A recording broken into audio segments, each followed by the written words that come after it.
Pessoal, estou passando aqui rapidinho para fechar algumas arestas com relação ao conteúdo de filosofia deste mês. Como todos vocês sabem, a gente está trabalhando com epistemologia moderna.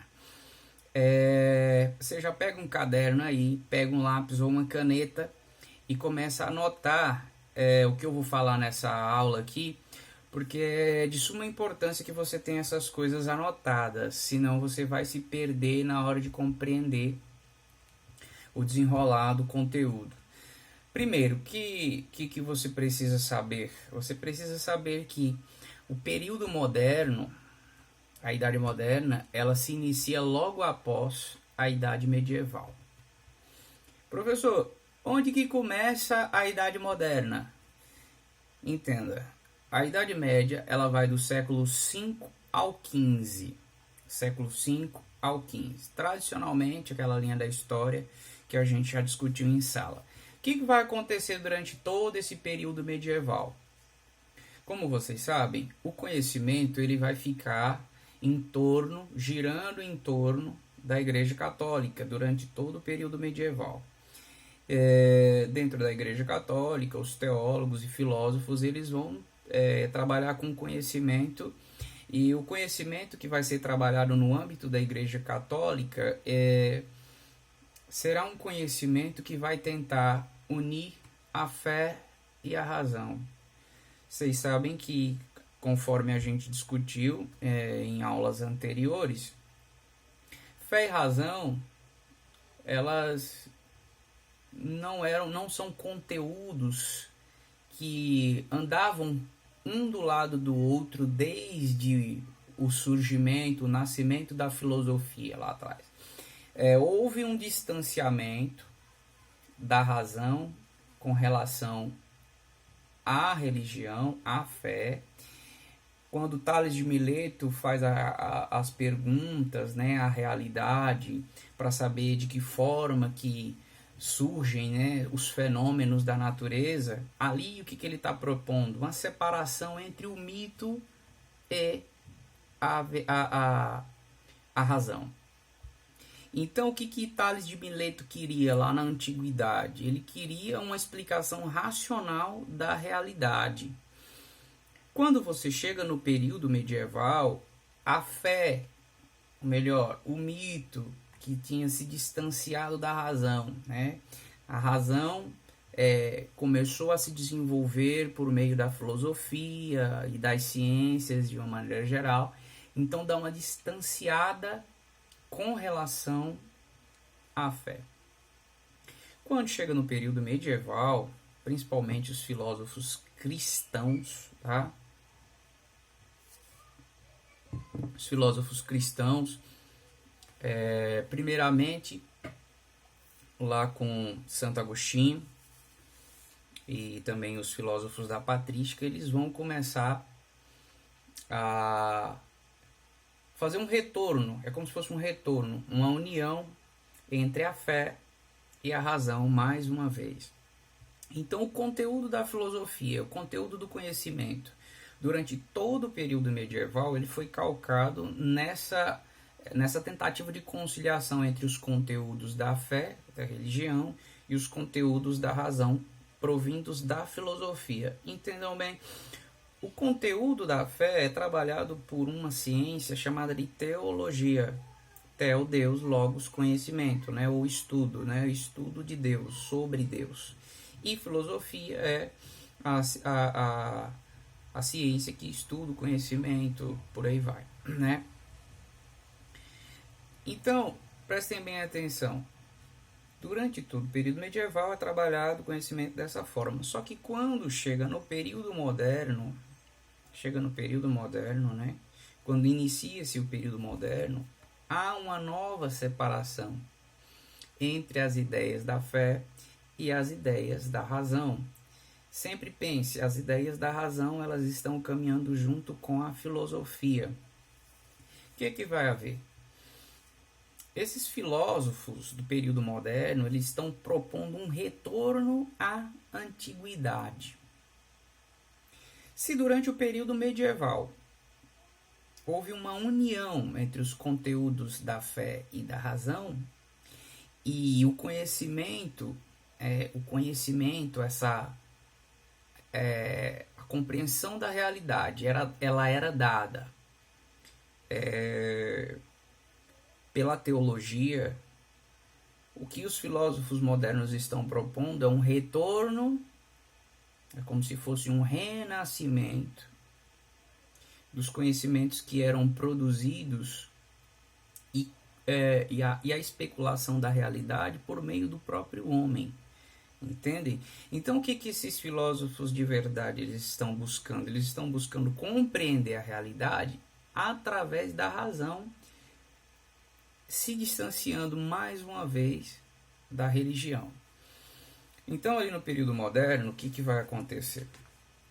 Vai haver o renascimento cultural, renascimento urbano, renascimento comercial e por aí vai. Neste renascimento cultural, que esses filósofos vão passar a produzir? Primeiro, que o método de compreensão da realidade ele vai mudar totalmente.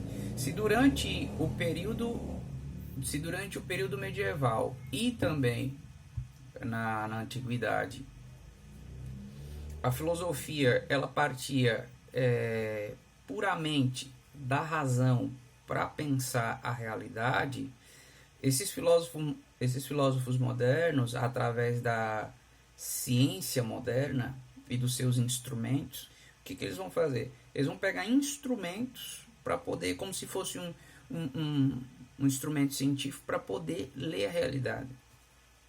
Então não bastava apenas a especulação puramente racional da realidade.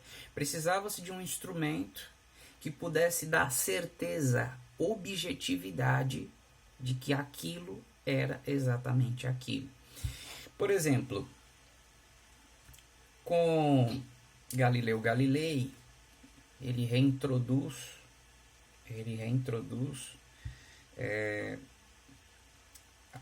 aquela discussão sobre o heliocentrismo e o geocentrismo que foi apresentado por Nicolau Copérnico. Nicolau Copérnico havia, através dos seus experimentos, percebido que não é a Terra que gira em torno do Sol, ou melhor, não é o Sol que gira em torno da Terra, e sim a Terra que gira em torno do Sol, junto com todos os outros planetas, né? O nome deste modelo é modelo heliocêntrico, né? Em que a Terra e os demais planetas do sistema, eles giram em torno do Sol. Como é que se descobre isso? Galileu Galilei, tentando dar as provas de que Nicolau Copérnico tinha razão, ele desenvolve um instrumento, que é o telescópio. O primeiro telescópio criado foi Galileu Galilei quem criou. Galileu Galilei pega aquele instrumento, vai para o centro de Roma, começa a chamar as pessoas e apontar o telescópio para o espaço e começar a mostrar para as pessoas como que é, por exemplo, Marte, né? Lá ele apontava as 12 luas de Marte. O que isso daí vai gerar? Isso aí vai gerar uma confusão tremenda, principalmente porque a Igreja Católica ela não vai admitir que aquilo que ela pregou durante 1000 anos, durante a Idade Média, seja desmantelado assim facilmente por uma equipe de cientistas e de filósofos.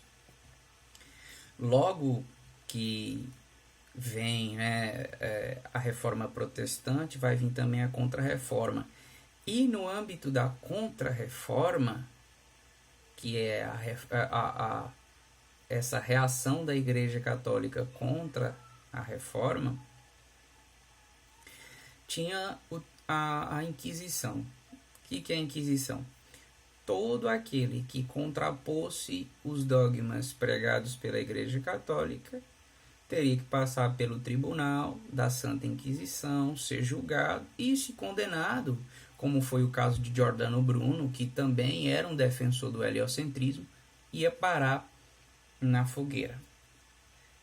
Mas para retornar aqui com relação ao conhecimento, o que esses filósofos estão querendo? Eles estão usando instrumentos para poder aferir a realidade, e essa aferição da realidade, ela viria de forma objetiva.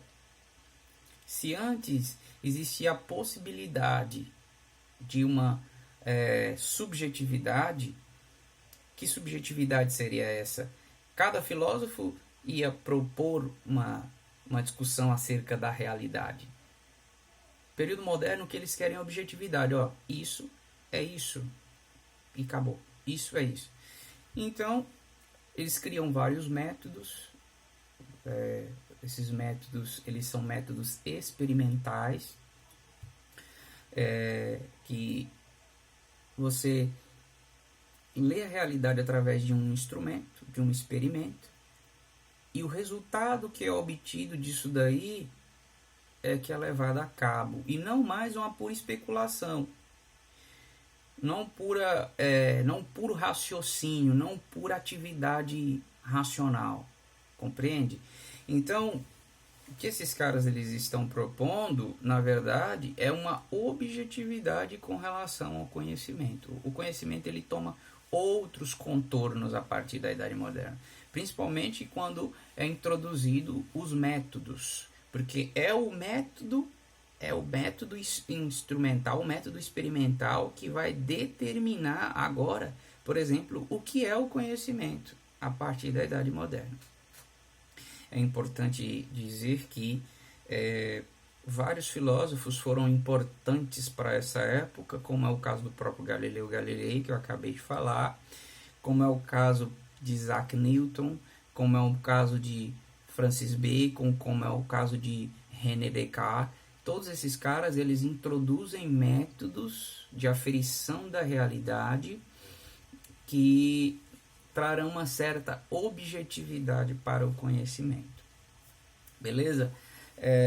Pessoal, vou deixar aqui esse vídeo. Se em alguma coisa mais vocês tiverem dúvidas ou precisar que eu explique mais aprofundado alguma coisa, vocês podem me enviar uma solicitação que eu tento enviar para vocês um novo vídeo. Beleza? Vou ficando por aqui. Brigadão.